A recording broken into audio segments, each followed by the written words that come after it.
I'm playing a word association game here based on everything you guys have said, and I want you to add to it. So I'm going to read to you what I understand from the responses that you've given me, okay? Some words that you associate with confidence is competence. I think, Felix, you'd mentioned that earlier. Yeah. Community. Breaking comfort zone. Practice. Humility. Self-awareness. You've brought that up many times in different ways. Self-awareness is wonderful. Yeah. I love every self-awareness. Even to the point where you said kind of knowing your, how I interpret it, knowing your weaknesses. So including knowing your boundaries, that is self-awareness. One thing you all have been doing at this table tonight is encouraging each other when you hear somebody else talk about some negative trait or struggle that they have with themselves, and that's encouragement. Authentic expression goes back to self-awareness, and positivity. The way you guys all described yourself is in a positive light. What words would you add to what else confidence is? I think this is probably a topic for a different conversation, but I talked about this in a philosophy conversation of is selfishness a bad thing, inherently a bad thing? Because I've noticed as long, not a prioritizing yourself or inherently thinking you're better than everyone else, but at least drawing that positivity towards and being nicer to your inner self. That's a great thing. And that technically does qualify as selfishness, but that can help with confidence. I have another. Yeah, please. Kindness. I feel like kindness can be associated with confidence, because the people who aren't kind and are confident, in quotation marks, the people who aren't nice just kind of seem like they're trying to push everybody down to seem like they are the better person. I think ironically it's those people who have the most amount of insecurities when you exactly yes, and so that also puts down to the point of they don't have confidence, they're just being rude, and they seem to come off with confidence because people push them down and all that. The people who are kind and confident are actually confident because they don't push anybody down. They aren't mean to anybody else. They are aware of everybody else's emotions. They're just aware of everything. And open-mindedness can also come into that. That's also confidence. Because if you can be open-minded, that means also that you can be confident by hearing other people's perspectives. Sorry, just playing on that. Just confidence is the ability to be confident for just yourself and not for other people. Just feeling comfortable with being comfortable with liking yourself and not other people liking you. And so that if you're kind to yourself, you can be kind to others. Very, very wise. Good job, Quinn. Jo? Yeah, I actually have one. It's positive self-talk. Because I know a lot of kids who are very, very not confident. And I just need to tell them to tell yourself that you're enough, you're worth it, you're amazing. Because they don't really hear that a lot, at home. And I'm well, I'm telling you that now. You're amazing. Can I add on to that? That also means being honest with yourself. Yeah. Because if you're honest with yourself, then that means that you're at least trying to understand that, I have this insecurity, and that I either need to A, embrace it, or B, try to face it. I don't know why I rhymed, but that's fine. Embrace it or face it. Embrace it or face it. Yeah. Finding the solution in hidden spots. And we're back circling. Full circle. I got 2 more questions. Okay. But before we conclude that part, did you want to say anything, add on, Felix? No, I think I said enough. I think we all said it. Get it? Yeah, you guys have a lot of insight. It's funny, no matter how old you are, you can be in high school, you can be 45, 72. Your life experiences still give you a lot of insight. It's nice. Yay. So this is a topic that I'm sure you can all relate to, but how does comparison, whether it be social media, at school, clothing, theater, other people who have more experience, influence or impact your confidence? And we'll just have whoever wants to start. Yay! I don't have social media, so I can't relate to any of that. Don't. Good. I don't. So, but I can relate to the things in school. I am still in middle school. I'm in 8th grade. It's great. And it sucks. Out of brutal honesty. It sucks. Everybody is just pushing everybody else around, and it's one of the most insecure years of your life. It will be very insecure. I've been told that so many times, that it'll be very insecure, and I believe that at this point in time. I get insecure myself sometimes when people tell me that, and it's just an insecure time. And what was the rest of the question? How comparison impacts confidence for you? Oh, comparison. So to compare it to, let's just bring up a random thing. Let's say a person is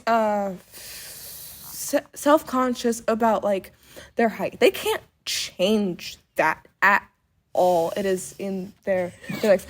I feel a lot of people in 6th grade complain about that so often. They're just like, I want to be tall again. I want to be tall. Or they're thinking, oh, I have zits all over my face and all over, and everyone else doesn't, and I don't feel confident in that. To compare it to confidence, just embrace it, honestly. It can help. If you can just embrace it, then that means that it goes back into confidence. I'm going into an entirely different question. Well, here, I'll help focus it. Do you think that comparison can limit someone's potential? Yes. Just a little bit. I think it can limit the potential. Like, if they don't have enough confidence to do certain things, like, for example, public speaking, helping on a project even. Like, I've seen so many people who struggle on helping with projects, speaking up to other people. Like, if they're doing something wrong, you need to speak up to that. If you don't, then you will be pushed down, and you will be used to that. Mm-hmm. When you get older, you will be used to that. Are you speaking from experience? Yes. You guys. She's like, when I was 54, I'm telling you. Things are rough. And from things that I've heard. From experience and from things I've heard. Felix, how about you? How does comparison influence confidence? I think comparison can influence confidence by almost ruining it. In my opinion, it can ruin it a little bit. Well, I guess maybe it might be different for everyone. True. I'm speaking from a place. I'll use another one of my many experiences. Also social media. So social media and comparison is really big there. I don't have social media. Especially if you decide to post art one day. Oh Lord. oh Lord. And that's actually, I lost my drive for art because I was so insecure about myself and comparing myself to the bigger artists with 1 million followers or 15 million followers. Yeah, it's very unrealistic, but I took it to heart because I thought that I could. Yeah, I thought that, and then I let my anxiety take over. I do want to say, though, this is sort of off topic, but I think worth saying, because I say this to other people so many times, that, if you're feeling anxiety or, anxious over a thing, just don't. But I really want you to stop and think and ask, what's the worst that could happen? Would a plane crash onto you? Yes. I don't know. It won't, Sergio. That also means don't jinx it. Don't jinx it. In a world theater, don't jinx it. Well, just no, but also speaking realistically. Yeah. So we're wrapping up. So we're gonna do the last couple people responding to this. Okay. So how does comparison affect confidence? Okay. Kind of going back to what Joe said, there's always gonna be someone who's better at something than you. It's just inevitable.